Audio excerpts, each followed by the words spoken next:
Am I the idiot for screwing up my boyfriend's interview by not doing his laundry on purpose?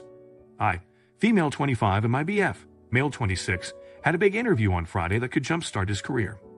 He's been planning for it for about 3 weeks. Usually I do all the laundry and take care of our flat in terms of cleaning. On Wednesday, he told me he wanted to wear a very specific blazer, and it was in the bin to be washed. I usually do laundry on the weekends because I'm a full-time uni student, plus I work part-time, so during the week it is hard to make time to go to the laundromat. I told him I would do it Thursday night though, and he said, Mind you, he hasn't been working since he just graduated school in the fall semester, so since the end of December. His parents help him pay the rent until he gets a job. Anyway, Thursday rolls around and I get home from class, and he's just playing a video game, and he immediately asks me when I'm going to do laundry since he's very nervous and wants it to go perfectly. I'm so tired from school break, I had an exam he didn't even ask me about, so I feel irritated and say I'm going to do it later, but I'm going to nap first. He again says and he's going to meet up with a friend for a drink to help calm his nerves. Anyway, as the title says, I ended up not doing the laundry because I was tired and also partially pissed off. He was super pissed, ended up wearing something else and saying that I screwed him up by not fulfilling what I agreed to. I thought this might blow over since he said it still went well despite me attempting to sabotage him. But he's not speaking to him still and has even said he may go stay with his parents over this. Was I really that much of an idiot? Update. When I got home I did tell him I was tired, and I asked if he could do it, but he started saying that I had promised and he had plans with his friend already. So I agreed again afterwards, and then I took a nap and overslept. And when I woke up there was only an hour before the laundromat closed. So I could have still gone, but it would have been really rushed, and I was probably being a bit petty. You're the idiot. You told him you would do the laundry. If you were pissed or felt some sort of way about having to do laundry when he just sits at home, you should have used your words to communicate with him. Not the idiot. Girl, why are you doing his laundry and all of the cleaning while being a student and working? You're not his mother or his maid. It should be an even split, and if he's not working, he should be doing more. He sat there playing video games instead of doing his own laundry. If the blazer was that important to him, he would have washed it himself. But man, you two need to have a serious talk. You're the idiot. If you want him to do more around the house, that's a completely fair but separate issue. In this case, you told him you would do it more than once. Why didn't you just tell him to do it himself? Should he have done his own laundry? Let me know in the comments. Now, am I the idiot for not picking my girlfriend's daughter up from an event? I'm 37, and I've been in a relationship with a mid-40s male woman, Amy. She doesn't want to tell me her specific age, which I don't mind, for about a year. She has a 17-year-old daughter I'll call Jess. Over the weekend, Jess had a school event and had asked me for a ride in advance. I didn't mind in the slightest. I drove her over to the school, and we had a nice chat in the car. When she got out, though, a bunch of her friends were there, and she waved to me and shouted, "Later, creepy stepdad," with a huge smile. I think it was a joke to her friends. They laughed, and I stared awkwardly for a few seconds. Then Jess said, "Go, go," literally shooing me away. I drove home thinking whatever, but over time it started to really grate on me. I know that she wanted to just show off for them, but I didn't want to be stuck in a car with a girl who considered me creepy in any way. I shot her a text around that time that she would have to find another way to get home. She didn't see my text for some time, but a few hours later she called me asking for a ride. I told her that I couldn't do that as I had had a couple of drinks, which was true. Then she half hung up on me and apparently called her mother. Annie was busy working on something at the time, and told me that I needed to get over there and pick her up. I responded that she could walk, get a ride from her friends, or take public transportation. It was 8 p.m. in one of the safest cities in our country, and she was going to be fine. Amy then walked away, grabbed my keys, and drove off in my car, despite having a suspended license. About 15 minutes later, Amy came home and shrieked at me about my treatment of Jess while Jess evacuated to her room.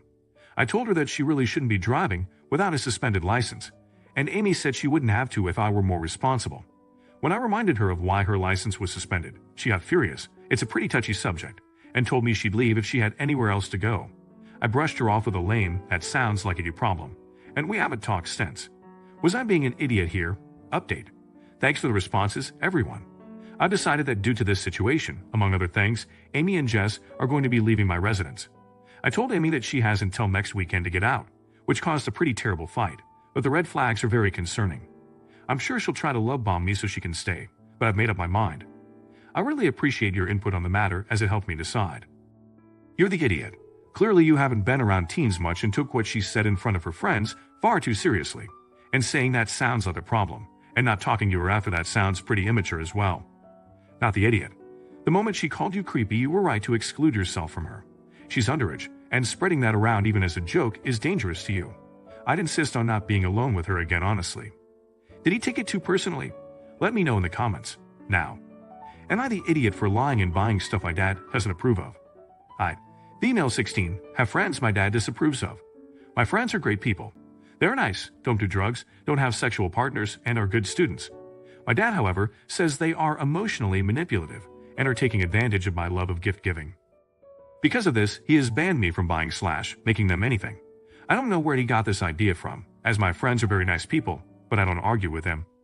2 days ago, my friends were talking about how lucky I was to have a partner during Valentine's Day, and how nobody ever thinks of single people. I felt bad for them, as I understand the pain of being single on Valentine's Day, so I decided I would buy them something unique and individual to them. Today, I told my dad I was going to go shopping for clothes, and he said all right.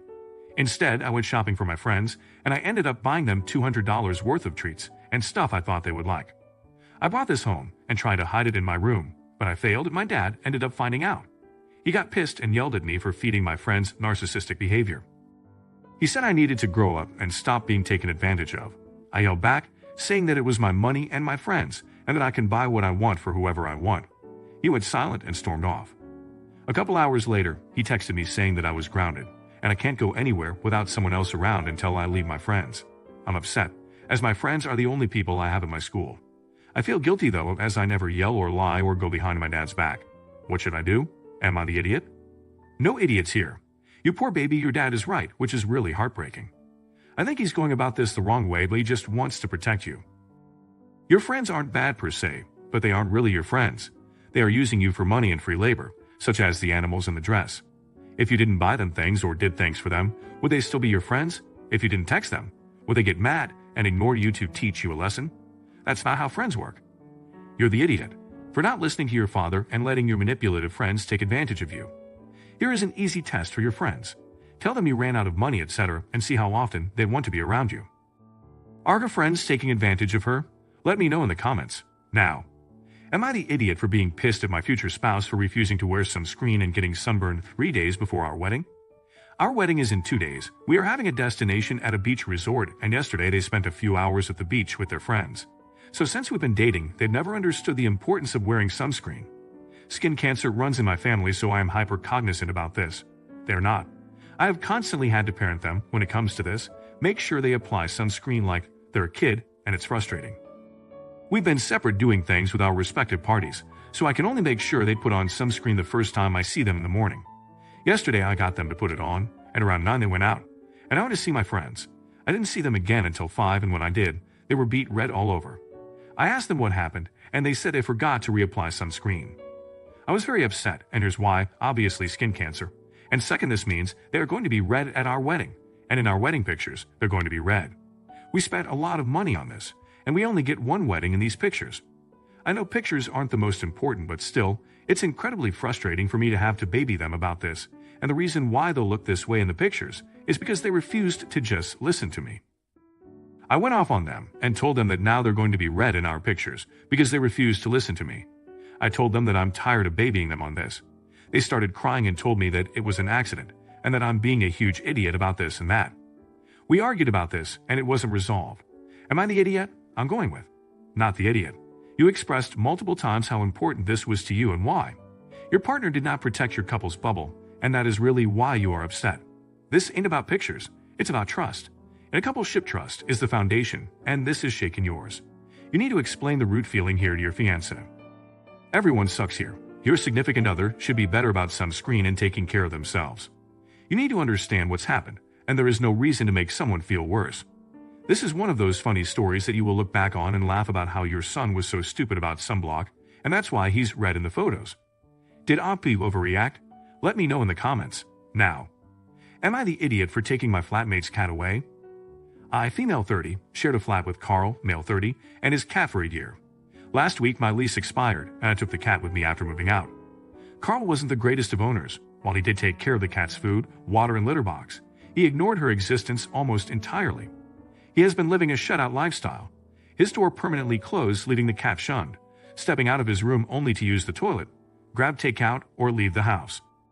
Whenever I was home, the cat spent the entirety of the time in my company, snuggling and being playful. I never felt like it was my place to educate Carl, so I never confronted him about this, but I find him a neglectful owner who deprived the cat of things just as vital for pets as food and water, love and attention. We lived on the first floor, and he would demand the porch's slide door to never be left open in order to prevent the cat from potentially leaving the apartment.